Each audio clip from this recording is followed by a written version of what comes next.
Ako nga pala si Ian Bernardino, mas kilala sa Taiwan Gold Line, taga Saragossa, Nueva Ecija.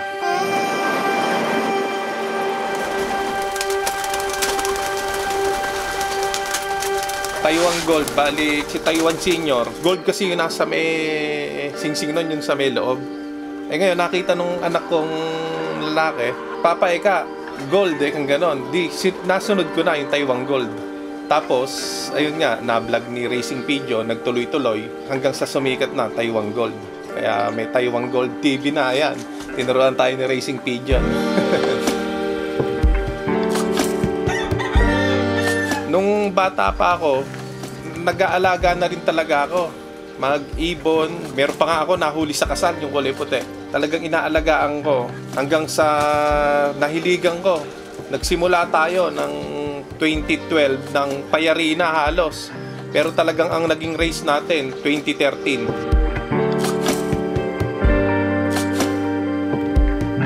Bali si Taiwan Gold, nakuha ko yon sa isang puncher na huminto na. Hindi na nagpe-fertil yun nung napunta rito. Ang ginawa ko ron, malunggay, araw-araw, sinusubuan ko. Unang naging anak niya, si Taiwan Junior, overall champion agad. Dalawa lang yon, yung nag-anak na yon. Ito, si Taiwan Junior. Ito yung producer natin ng mga champion. Hanggang sa Apo, Talampakan, marami na siyang ipinroduce ng champion. Sa ibang loop na kumuha nito, ayun, naglabas din ng champion. Ito siya, si Taiwan Junior. Bali, first overall ng 2013 North Allbird. Overall din siya. Super set winner. Kaya tapos yung mga pooling niya, marami siyang kinuha. Lalaki, si Taiwan Senior. Tapos, ang katawan niya, walang katawan. Talagang pitsuhan, pakpak niya, malalapad. Bali yung balikat nito, ayan, solid sa balikat. Masyadong malaki. Ayan, tapos sa may gawing buntot niya, ayan, maliit kung napapansin nyo. Tapos sa mata naman niya, hindi mo makikitaan ng ano. Ayan, makikita niyo. Meron silang lipad na mabilis, may consistent, may mabagal. Kaya hindi ko masabi. Basta nasa katawan yung aking hipo. Kaya mas gusto ko kung may kumukuha rito, dumalaw sila para maisabi ko. Ang lipad nito, consistent. Hindi siya nakakuha ng lap winner, pero lagi siyang pasok ng top 20, top 10. Kaya ang nangyari dito nung nagre-race siya, napakalaki ng lamang ko. Kaya umuwi lang to, overall na.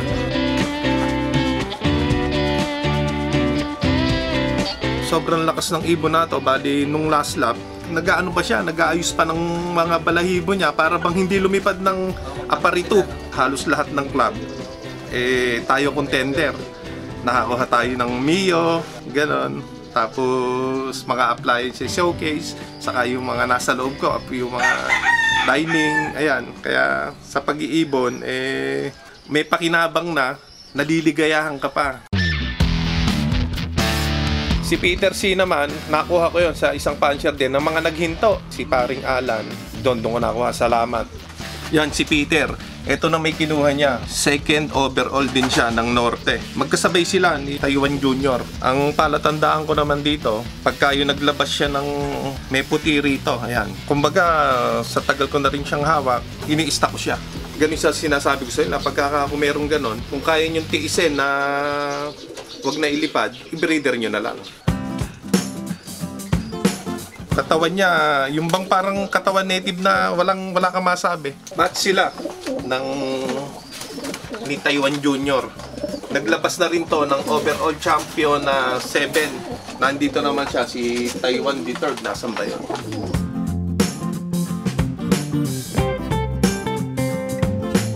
Ito yung isang anak nila na si Taiwan the third. Ayan, bali, ang kinuha ng ibon na to, 7 overall, saka 6 overall sa YB. Itong ibon na to, ito ang pinakakamukha ni Taiwan Senior. Marami na tong nilabas na overall champion. Yung isa na kumuha sa akin na si Sir Dennis na taga Olonga po. Ito yung magulang, yung mga nagcha-champion doon. Siyempre, meron ako dyan mga ace bird natin na binibreed na hindi nawawala. Katulad yan sila Taiwan Junior, Peter C. Saka siyempre ace bird na natin si Nanay ni Lulu. Ayan, yan mga ace na natin yan.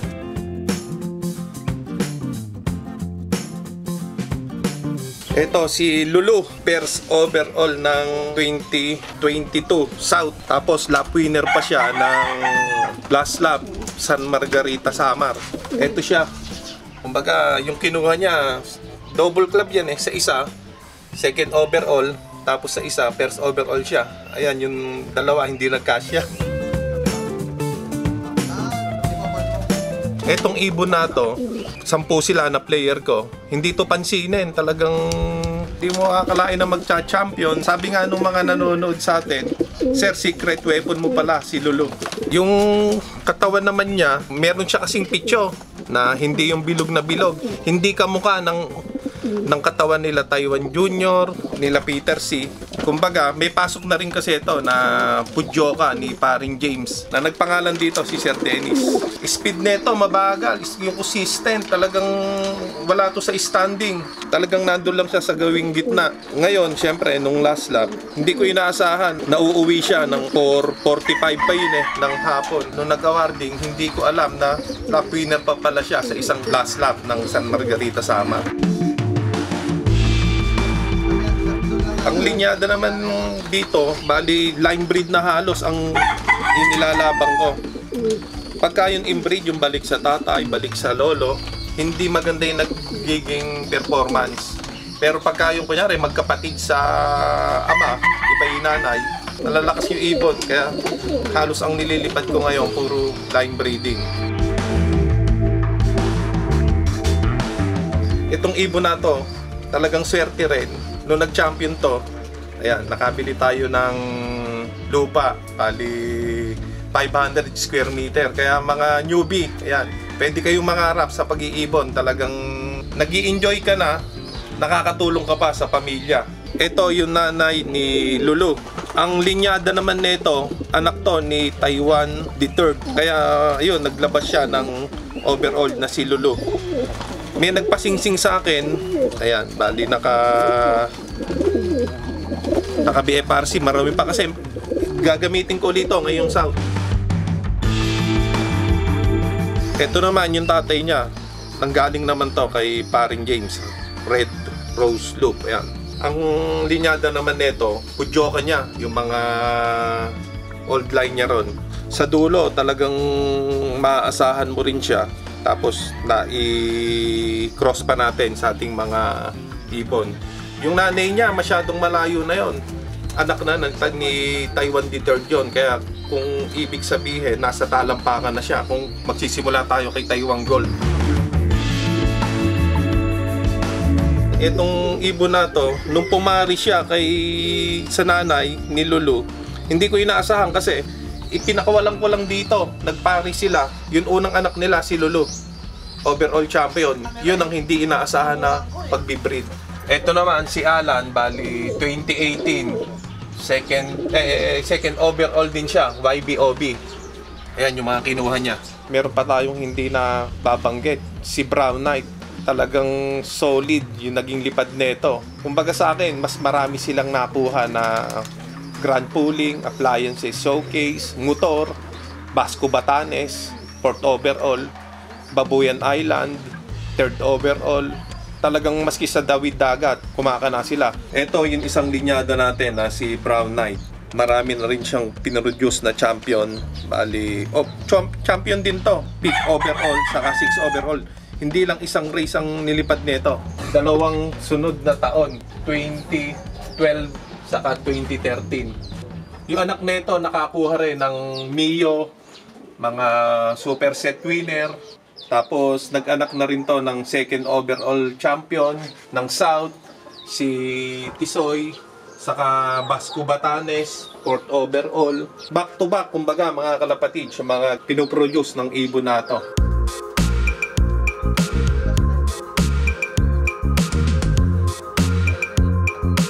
Isang nandito si Tisay, ayan, full sibling ni Tisoy. Back to back to na inilipad ko. Champion siya, kaya lang pang 12, saka lap winner din to ng Santiago. Yan ang mga isa sa ibon na kulay pula na inilabas na champion. Galing to kay Altabag. Ayun, huminto na rin yon. Halos pinanggalingan ng mga ibong ko, mga naghintuan. Katulad ngayon, meron tayong kapapanala, lap winner, Sa pula rin yan. Ayan, yung bagong mga certificate natin, hindi pa natin naiilagay sa ating mga album. Bali, 12 certificate yung nakuha natin sa isang trophy ngayong North Race. At kung papala rin, ngayong South, sa last lap namin. Ayan, babalitaan ko na lang kayo mga kalapatid sa ating YouTube channel.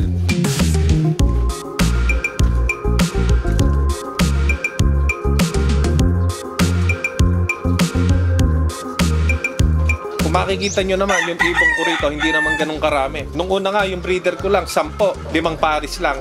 Hanggang sa yung mga nag-overall, syempre na-equip natin dito, naglabas na sila ng champion. Yung mga apo naman nila, yun naman ngayon, yung mga tumitira. Ito yung flyers ko, South saka North. Pero karaniwan, bahala na sila kung saan pumapasok pagka tumatanda. Siguro ako, yung pag-routing ko rito, yung umaga, tapos hapon. Pero pagka yung, kunyari, derby na, galing na ng malayo, kusang lipad lang nila. Pero nagpo-post fly ako sa umaga.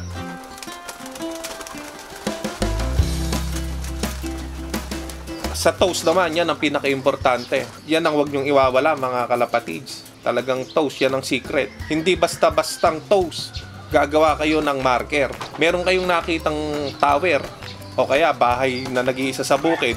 Toastan niyo yun. Kung yon ang way ng ibon nyo. Pag nakita yon, alam niya na, yun uuwian ng ibon niya. Ang ginagawa namin, hindi lang isang toast. 2, 3, hanggang 5. Dun sa ginagawa namin marker. Pinasasalamatan natin, syempre, una sa lahat, ang Diyos. Ayan, salamat sa Diyos na thank you. Saka syempre, yung mga pamilya ko, at di ko man nabanggit kung sino-sino, alam nyo na yon. At ayan, si Racing Pigeon yung nagturo sa atin mag-YouTube. Ayaw natin, pero pinili tayo. Saka yung mga tropa natin. Yan, si Paring Mac, tropang Saragosa. Hindi ko na maisa-isa. At syempre, yan, sila Sir J.R. Ulyon, Sir Ruel, saka si Sir Dennis Tamayo, saka si Sir Datu. Ayan, salamat po sa inyo. Laging sumusuporta, laging nanonood. Thank you so much.